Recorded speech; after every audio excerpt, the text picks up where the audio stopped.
কোটা সংস্কারে সরকার নীতিগতভাবে একমত একথা জানিয়েছেন আইনমন্ত্রী আনিসুল হক। দুপুরে ব্রিফিংয়ে তিনি বলেছেন যে শিক্ষার্থীদের প্রস্তাবের প্রেক্ষিতে আইনমন্ত্রী এবং শিক্ষামন্ত্রী তাদের সাথে বসবে। শিক্ষার্থীরা যখনই বসতে রাজি হয় তখনই বসা হবে। একথা এছাড়াও শুনানি এগিয়ে আনতে আবেদন করা হবে। সিলন ফ্যামিলি ব্লেন্ডের কড়ালিকার আর সতেজ সাদের পারফেক্ট ব্লেন্ডে স্বপ্নেরা মিলুক টানা।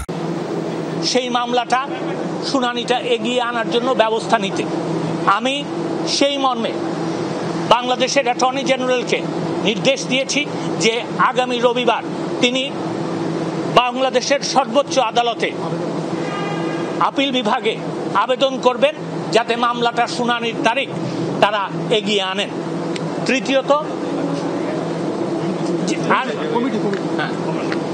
তৃতীয়ত হচ্ছে যে আপনারা জানেন যে গতকালকে মাননীয় প্রধানমন্ত্রী তার ভাষণে বিচার বিভাগীয় তদন্ত কমিটির কথা ঘোষণা দিয়েছিলেন। সেই প্রেক্ষিতে আমরা একজন বিজ্ঞ বিচারপতি হাইকোর্ট বিভাগের বিচারপতি জনাব খন্দকার দিলরুজ্জামানের কে এই কমিটির জুডিশিয়াল বিচার বিভাগীয় তদন্তের দায়িত্ব দেওয়ার জন্য কমিটি তৈরি করেছি। আর চতুর্থটা না, মাননীয় এই প্রস্তাব মাননীয় প্রধান বিচারপতির কাছে যাবে। মাননীয় প্রধান বিচারপতি আমার বিশ্বাস নিশ্চয়ই সরকারের যেহেতু এটা দায়িত্ব তিনি সেই প্রেক্ষিতে মাননীয় বিচারপতি জনাব দিলরুজ্জামানকে না আরেকটা কথা ভুলে গেছি, আরেকটা কথা আছে বলে দিই, বলবো আমি দাঁড়াও কি লিখছি তো তিনটা না চারটা না একটু দেখে নি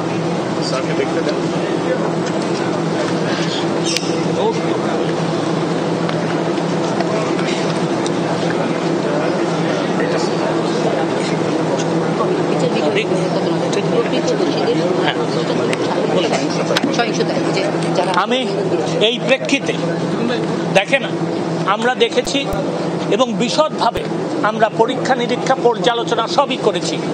দেখা যায় যে যারা কোমলমতি কোটা বিরোধী আন্দোলন করছেন যে শিক্ষার্থীরা তাদের কিন্তু এই কথা দাবি ছিল এবং যেহেতু সরকার তাদের দিক বিবেচনা করে এই দাবিগুলিতে রাজি হয়েছেন, আমার মনে হয় আজকের থেকে আন্দোলন করার আর কোনো প্রয়োজন নাই।